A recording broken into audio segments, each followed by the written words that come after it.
అందరికీ నమస్కారం.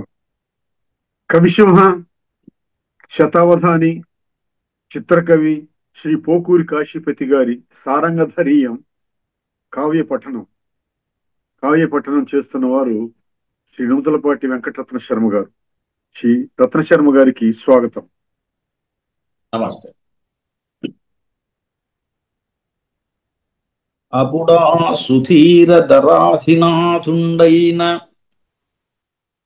అపుడా సుధీర ధరాధినాథుండైన తండ్రి భావుకముహూర్తమునందు శృతిహితంబుగా పురోహితునితో అక్షరాభ్యాసంబు చేయించి స్వాశ్రితులకు అభిమతార్థములిడి అవ్వారి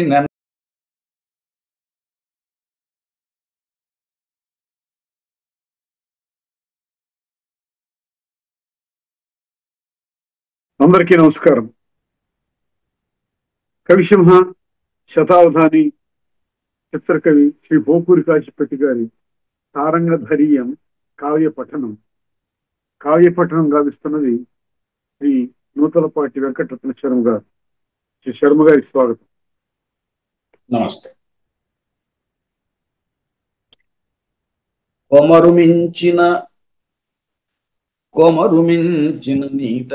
నీతిజ్ఞో గురు మనీషిగాంచి స్వాభీష్టమును విస్తరించి తెలుప విని ఒకించుక మదిని యోచనము చేసి అమర రాజునకతడిటులను చుబలిగే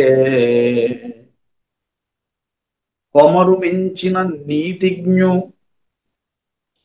గురు మనీషిగాంచి స్వాభీష్టమును విస్తరించి తెలుప విని ఒకించుక మదిని యోజనము చేసి అమర రాజునకతడిటులను చుబలిగే. ఇందులో శివుడి పరంగా కథలో అంతకుముందు విద్యాభ్యాసము జరిగినాయి కదా. ఇప్పుడు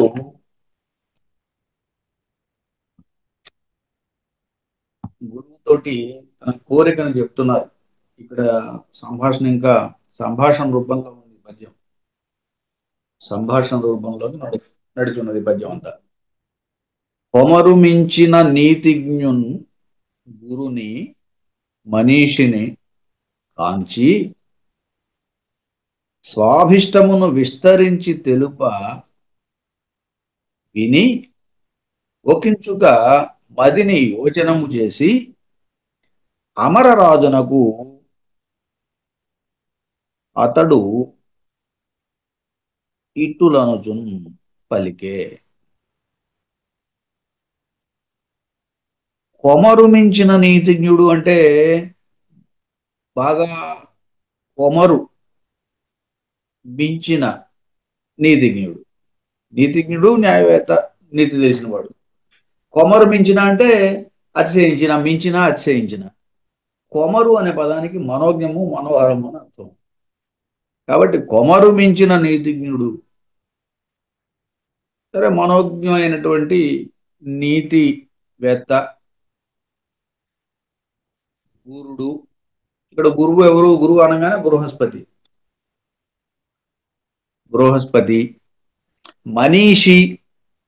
మనీషి అనేది పండితుడు, బుద్ధిమంతుడు అని అర్థం. బుద్ధిర్మనీషా ధిషణాధి ప్రజ్ఞా సేముషీమతి అని అమరం. బుద్ధిర్మనీషా ధి ప్రజ్ఞా సేముషీమతి. మనీషా అనేది బుద్ధిమంతుడి గురు పర్యాయపదం అన్నమాట. మనీషిని కాంచి స్వాభీష్టమును విస్తరించి తన యొక్క స్వాభీష్టము తన యొక్క కోరిక విస్తరించి తెలుపన్. ఆయన కోరిక ఏమిటి? ఇక్కడ ఆయన కోరిక ఏమిటంటే తారకాసురుని సంహరించడం. తారకాసుర సంహారానికి సంబంధించిన కథ ప్రారంభమైంది అనుకున్నాం మొన్న ఇంతకుముందు పద్యంలో. కాబట్టి తారకాసురుని సంహరించాలనేటువంటి కోరిక. స్వాభీష్టం అది.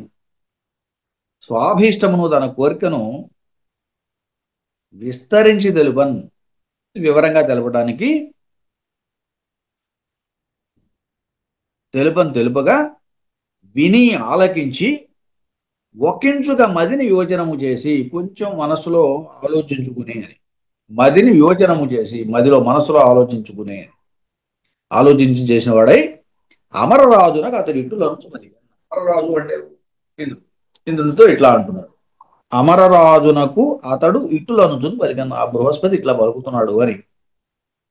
ఎవరితోటి? అమరరాజుతోటి. అమరరాజు ఎవరు? ఇంద్రుడు. ఇంద్రుడు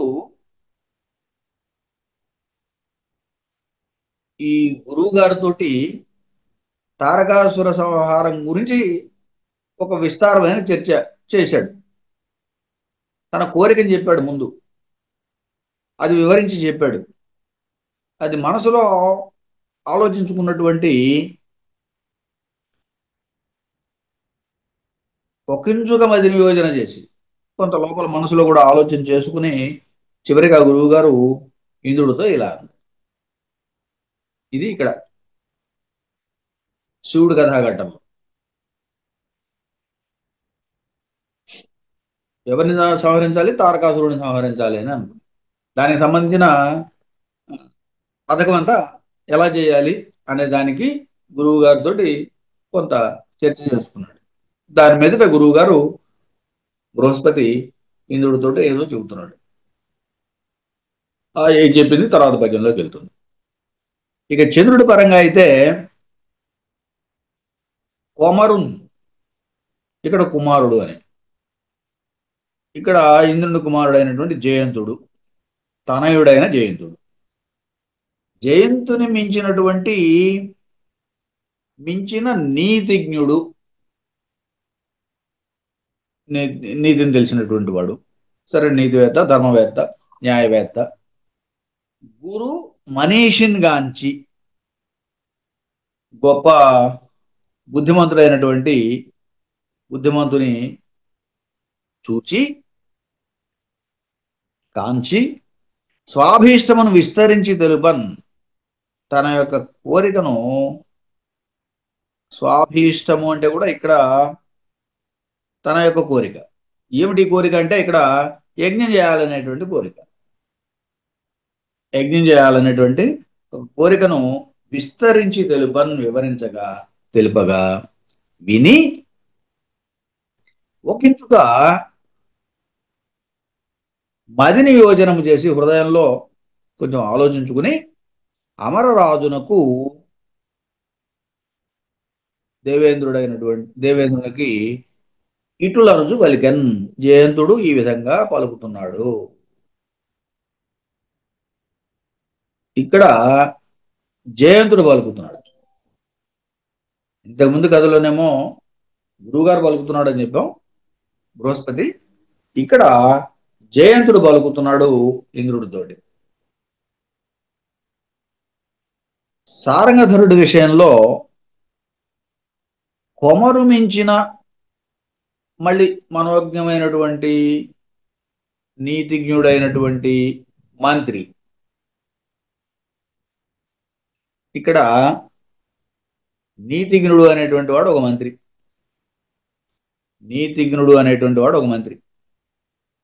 ఆయనకి 3 మంత్రులు ఉన్నారట. అందులో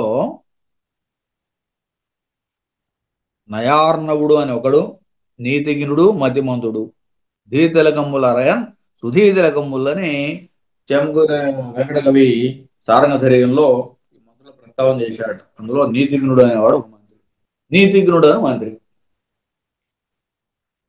గురుమనీషన్, గొప్ప బుద్ధిమంతుని కాంచి చూచినవాడై స్వాభీష్టమును విస్తరించి తెలుపన్.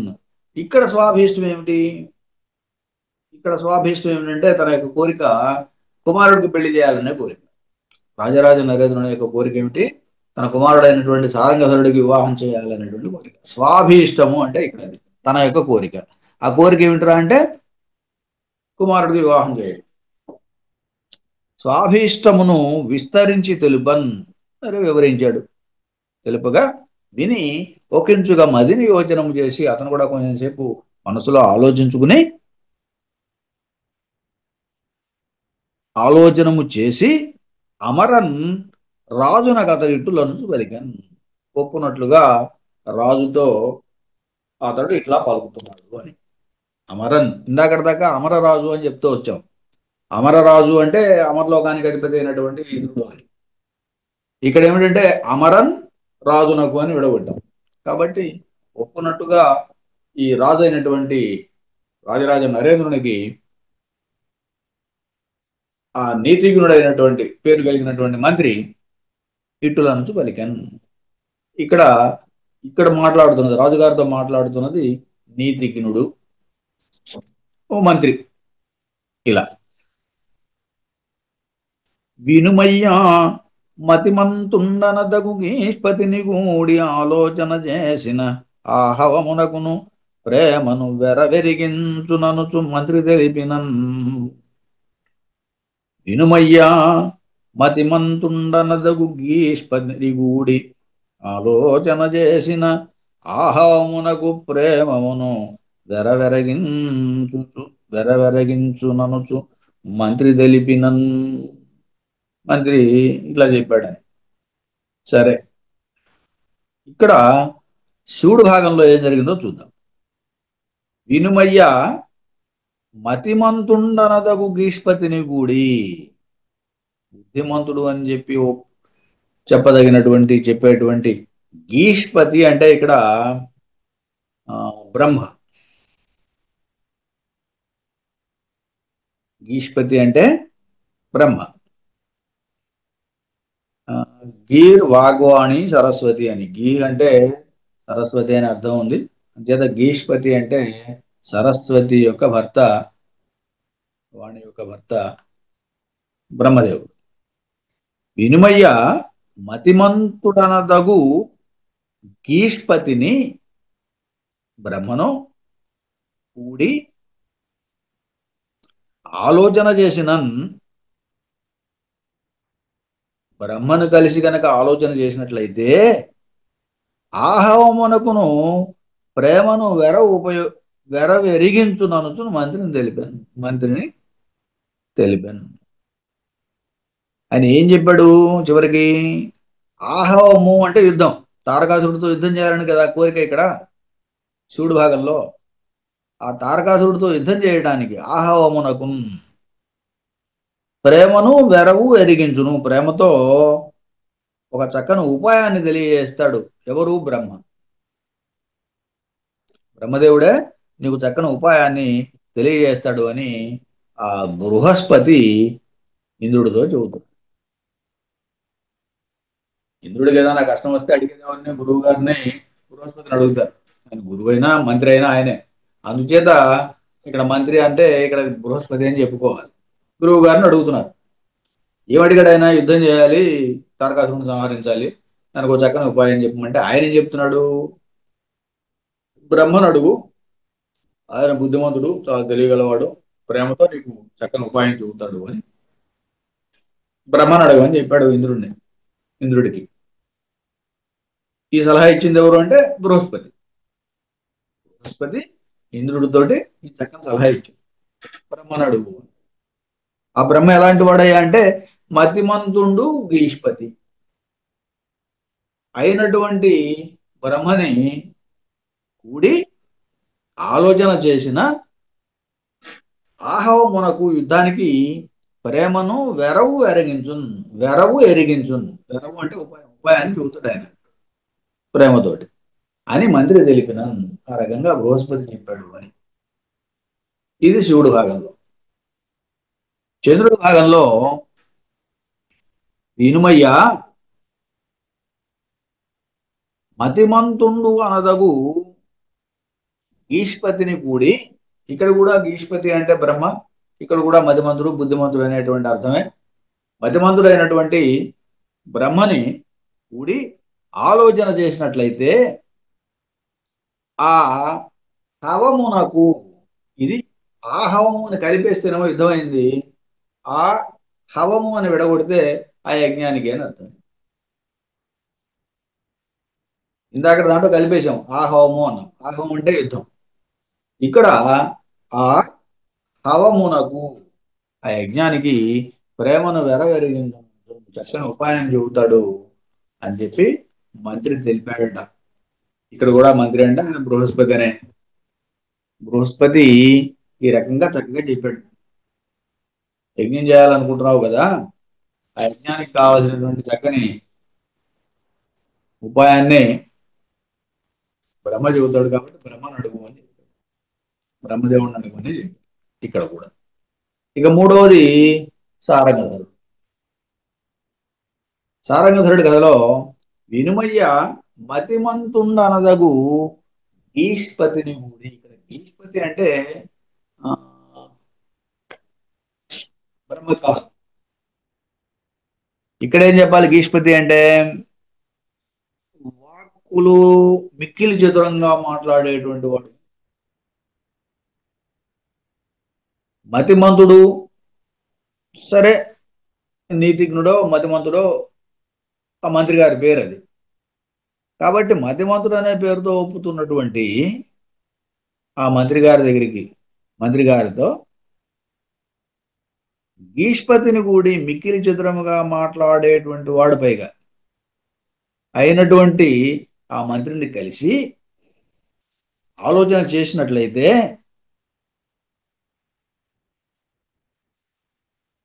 ఈ వివాహానికి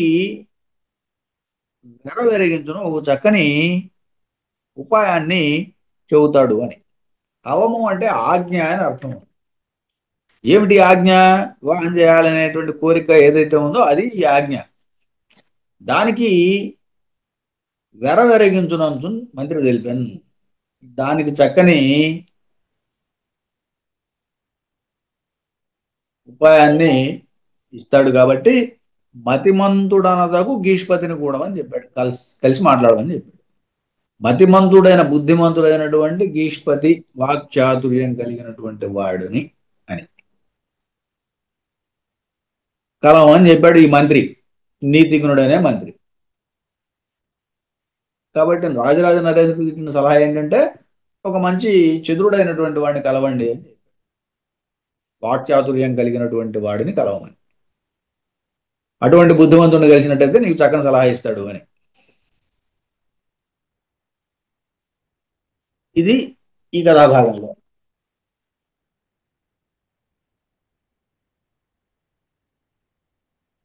మూడు భాగాల్లో కూడా సలహా అడగమని చెప్పారు ఇంద్రుడికి. అక్కడ తర్వాత దాంట్లో కూడా చంద్రుడి కథలో కూడా ఇంద్రుడికి సలహా అడగమని చెప్పారు యజ్ఞానికి. శివుడి భాగంలో అయితే యుద్ధానికి సలహా అడగమని చెప్పారు బ్రహ్మని. అలాగే చివరి దాంట్లో అయితే ఒక మతిమంతుడైనటువంటి వాక్చాతుర్యం కలిగినటువంటి వాడిని సలహా అడిగి తీసుకోమని చెప్పేసి చెబుతున్నాడు ఈ మంత్రి. నిపుణుండగున ఆ మంత్రియే ఎప్పుడు నుపాయముల తెలిపి ఏ పనినైనన్ కృప చేయించు బలిరే ఇటులు ప్రకృతి గావించు వారలుండిరే అనుచున్. నిపుణుండగున ఆ మంత్రియే ఎప్పుడు నుపాయముల తెలిపి ఏ పనినైనన్ కృప చేయించు బలిరే ఇటులు ఉపకృతి గావించు వారలుండిరే అనుచున్. ఇటులు ఉపకృతి గావించు వారలుండిరే, ఈ విధంగా ఉపకారం చేసేటువంటి వాళ్ళు ఉన్నారా అనుచు అని. ఇది మూడిట్లోనూ ఇంతే ఉంటుంది. బలిరే బళ ఇటులు ఉపకృతి గావించు వారలు ఉండిరే అనుచున్న. ఇక్కడేం పెద్ద విశేషం కాదు. ఉన్న విశేషం ఏదో ముందున్నది. నిపుణుండగున ఆ మంత్రియే ఎప్పుడు ఉపాయముల తెలిపి ఏ పనినైనా కృప చేయించు. నిపుణునైనటువంటి ఆ మంత్రి ఎవరిక్కడ? బృహస్పతి. శివుడు భాగంలో కూడా బృహస్పతి గురువే. శివుడు కథా విధానంలో కూడా బృహస్పతినే కదా ఆయన సలహా అడిగాడు, బృహస్పతే కదా బ్రహ్మను అడగమని చెప్పాడు. అందుచేత నిపుణుండగున మంత్రియే, ఆ బృహస్పతియే ఎప్పుడూ ఉపాయములు తెలిపి చక్కని ఉపాయాలను ఇచ్చి ఏ పనినైనా కృప చేయించు. ఎప్పుడు కూడా ఏ పని అయినా సరే, ఏ సందేహం వచ్చినా ఆ గురువు గారి దగ్గరికే వెళ్తారు. ఆ గురువు గారే సలహా ఇస్తాడు. ఆయన సలహాల మేరకే ఈయన చేస్తూ ఉంటాడు. అందుచేత నిపుణుండగు నా మంత్రియే, నేర్పరైనటువంటి ఆ మంత్రి, ఆ ప్రధాని లేకపోతే ఆ బృహస్పతి గురువు ఎప్పుడు ఉపాయములు తెలిపి, ఎప్పుడు కూడా ఉపాయాన్ని తెలిపి ఏ పనినైనా, ఎలాంటి పనినైనా కూడా కృపం చేయించున్, దయతో చేయిస్తూ ఉంటాడు. పళ్ళిరే ఇటులు ఉపకృతి గావించు వారలు ఉండిరే అని. ఈ రకంగా ఉపకారం చేసేటువంటి వాళ్ళు ఉన్నారా అని చెప్పి అన్నాడ. ఇది శివుడి పరంగా. చంద్రుడి పరంగా కూడా నిపుణుండగు నా మంత్రియే. ఆ మంత్రి ఇక్కడ కూడా జయంతుడు చెప్పిన దాని ప్రకారం ఇక్కడ కూడా ఏమైంది, ఆ మంత్రి అంటే ఇక్కడ కూడా బృహస్పతి. ఆ బృహస్పతియే ఎప్పుడూ ఉపాయములను తెలిపి ఏ పనినైనా కృప చేయించు, ఏ పనినైనా కూడా దయతో చేయిస్తూ ఉంటాడు. బలిరే ఇటు లోపకృతి గావించు వారలు ఉండిరే అనుజున్. ఈ రకంగా ఉపకారం చేసేవాళ్ళు ఇంకెవరు ఉంటారు అని. ఇలా అక్కడ కూడా గురువుకి ఒక రకమైనటువంటి ప్రశస్తి, పొగడత. అంతవరకే. ఆ రెండు భాగాల్లో కూడా అంతే ఉంది. మూడో భాగంలో మాత్రం కొంచెం తేడా ఉంటుంది. ఇదేంటంటే నిపుణుండగు నా మంత్రియే. ఎవరిక్కడ మంత్రి? ఇంతకుముందు చెప్పుకున్న నీతిజ్ఞుడు. సారంగ తరగతిలో కూడా ఆ మంత్రియే, ఆ మతిమంతుడు అనేటువంటి ప్రధాని ఎప్పుడూ ఉపాయములను తెలిపి, ఎప్పుడూ కూడా ఉపాయాలని, ఏదన్నా ఇబ్బందుల్లో ఉన్నప్పుడు ఉపాయాన్ని చెప్పి ఏ పనినైనా, ఎలాంటి పనినైనా కూడా కృపం చేయించున్, దయతో చేయిస్తూ ఉంటాడు. మళ్ళీ ఇటు ఉపకృతి గావించు వారలు ఉండిరే అనుజున్. ఇలా ఉపకారం చేసేటువంటి వాళ్ళు ఉంటారా అని చెప్పేసి పొగడతా. ఎందుకంటే ఒక అవసరం ఉంది, ఒక పని ఉంది, ఆ పనిని అడిగేటప్పుడు నువ్వు చాలా గొప్పవాడివి అని ఆయన పొగడటం చాలా సర్వసాధారణం. అలాగే ఇక్కడ కూడా ఆ మంత్రిని, అక్కడ ఉన్నటువంటి గురువుని, శివుడి గదిలో అయితే బృహస్పతిని, చంద్రుడి గదిలో కూడా బృహస్పతిని, ఇలాగే రాజరాజ నరేంద్రుడి గదిలో ఈ నీతిమంతుడైనటువంటి, నీతిజ్ఞుడైనటువంటి మంత్రిని పొగుడుతున్నారు. తర్వాత ఏం కావాలో అడుగుతారు. ముందు పొగడాలి, తర్వాత అడగాలి. ఏం అడుగుతాడో చూద్దాం. తనయ ఆశయమెటులో యాతని ఆశయమటులేయగుట, తనయ ఆశయమెటులో ఆతని ఆశయమటులేయగుట, తద్విధి తద్విధిన ఆనందనుని మతిమంతుగని తెలిపిన అతడు మరలనిట్లు పేరు వివచించను. ఇక్కడ తన ఆశయం ఎటులో ఆతని ఆశయం అటులేవుట, తాద్విధిన ఆనందనుని మతిమంతును గని తెలిపిన ఆతడు మరలనిట్లు పేరు వివచించాను. శివుడి భాగంలో, శివుడి కథాంశంలో తన యొక్క ఆశయము ఎట్లా ఉందో అతని ఆశయం అట్లే ఉంది కాబట్టి, అంటే ఆయన అభిప్రాయం ఎలా ఉందో ఈయన అభిప్రాయం కూడా అలాగే ఉంది అని. ఇంద్రుడి యొక్క అభిప్రాయం ఎలా ఉందో బృహస్పతి యొక్క అభిప్రాయం కూడా అలాగే ఉంది అని.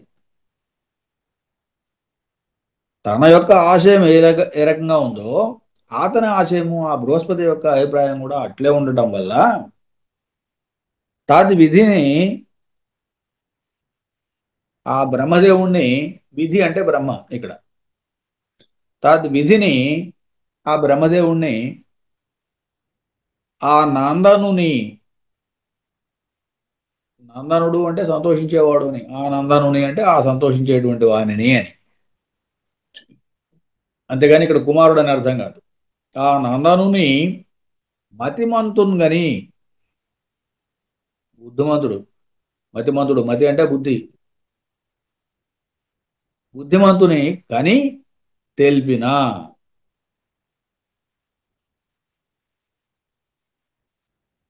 సరే, ఈ ఈ సమస్య అంతా చెప్పుకున్నాడు. తారకాసురుని సంహరించాలి ఎలా ఏమిటి, అది వివరంగా తెలుపుకున్నాడు. తెలిపినన్ అతడు మరల ఇట్లు పేర్మి వచించన్. అప్పుడు బ్రహ్మదేవుడు దయతో ఇట్లా పలికాడు అని. అంటే ఇంద్రుడు బ్రహ్మదేవుడిని కలిసి బ్రహ్మదేవుడికి ఈ సంగతి చెప్పుకున్నాడు. తారకాసురుని సంహారం చేయాలి అలా. గురువు గారు అయినటువంటి బృహస్పతి కూడా అదే చెప్పాడు కదా బ్రహ్మదేవుని కలవమని.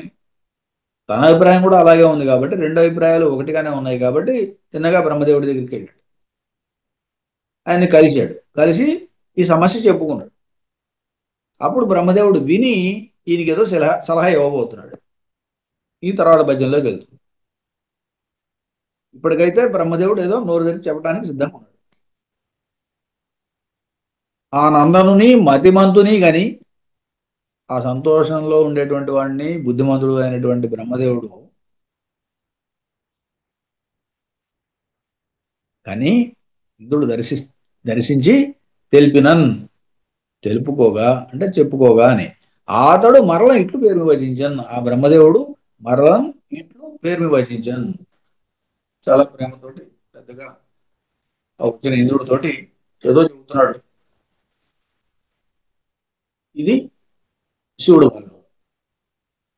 ఇక్కడ చంద్రుడి భాగంలో, చంద్రుడి కథాంశంలో తనయ ఆశయమెటులో, తనయ అంటే ఇక్కడ కుమారుడు, తనయుడు, తనయ. ఆ జయంతుని యొక్క అభిప్రాయం ఎట్లా ఉందో అట్లే తన అభిప్రాయం కూడా ఉంది కావటం వల్ల, అంటే ఇంద్రుడి అభిప్రాయము జయంతుడి అభిప్రాయం ఒకటిగానే ఉంది అని ఇందులో కూడా. తన అభిప్రాయం అన్నప్పుడేమో ఇందాక తన యొక్క అభిప్రాయం అని చెప్పుకున్నాం. ఇక్కడ తనయ అభిప్రాయము, కొడుకైనటువంటి జయంతుని యొక్క అభిప్రాయం ఏ రకంగా ఉందో అతని ఆశయం అటులేగుట, తన యొక్క ఆశయం కూడా ఇంద్రుని యొక్క ఆశయం కూడా అదే కావడం వల్ల, అభిప్రాయం కూడా అదే కావడం వల్ల, రెండు ఒకటిగానే ఉండటం వల్ల తద్విధిన్ ఆ విధంగా ఆ నందనుని ఆ కుమారుణ్ణి మతిమంతుని గని, బుద్ధిమంతుని కని చూచి తెలిపినన్ ఎరిగింపగా అతడు ఆ జయంతుడు మరల ఇట్లు ఏమి వచించను. ఇక్కడ జయంతుడు చెబుతున్నాడు.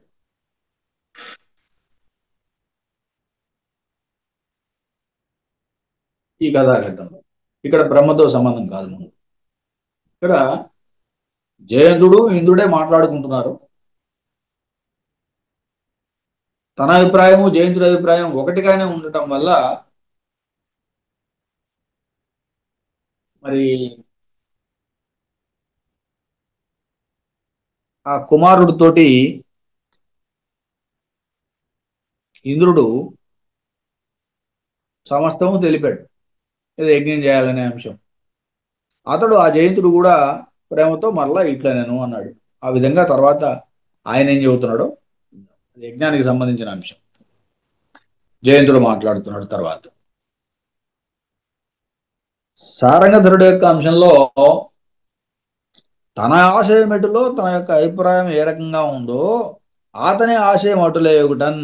ఆ నీతియుడైన మంత్రి అభిప్రాయము ఈ రాజుగారి అభిప్రాయం ఒకటిగా ఉండడం వల్ల తద్విధిని ఆ విధంగానే ఆ నందనుని, నందనుడు అంటే ఎవరు ఇక్కడ ఈ కథాఘట్టంలో? కొడుకు, రాజరాజరాజేంద్ర కుమారుడు, ఆయన యొక్క పెళ్లి విషయం కాబట్టి నందనుని మతిమంతుని కని తెలిపిన అతడు మరల ఇట్లా పేర్మి వచించన్. ఆయన మళ్ళీ ఈ మంత్రి గారితో, మతిమంతుడను మంత్రి పలికాడు, ఆయనతో ఈయన మళ్ళీ మాట్లాడుతున్నాడు. ఇక్కడ ఈ మంత్రి రాజు సంభాషణ ఇక్కడ ఉన్నది. వివాహం ఎట్లా చేయాలి అనే దాని మీదట ఈ సంభాషణ ఇక్కడ జరుగుతుంది. ఇట్లా మూడు కథల్లోనూ సంభాషణ రూపంలోనే ఉన్నది. తర్వాత కథాభాగంలో ఈ కథ ఎట్లా జరిగింది అనేది చూద్దాం. స్వస్తి. శ్రీ పోకూరి కాశీపతి గారి తారకధైర్యం కావ్య పట్టణం గావించిన శ్రీ వెంకటరత్న శర్మ గారికి ధన్యవాదాలు.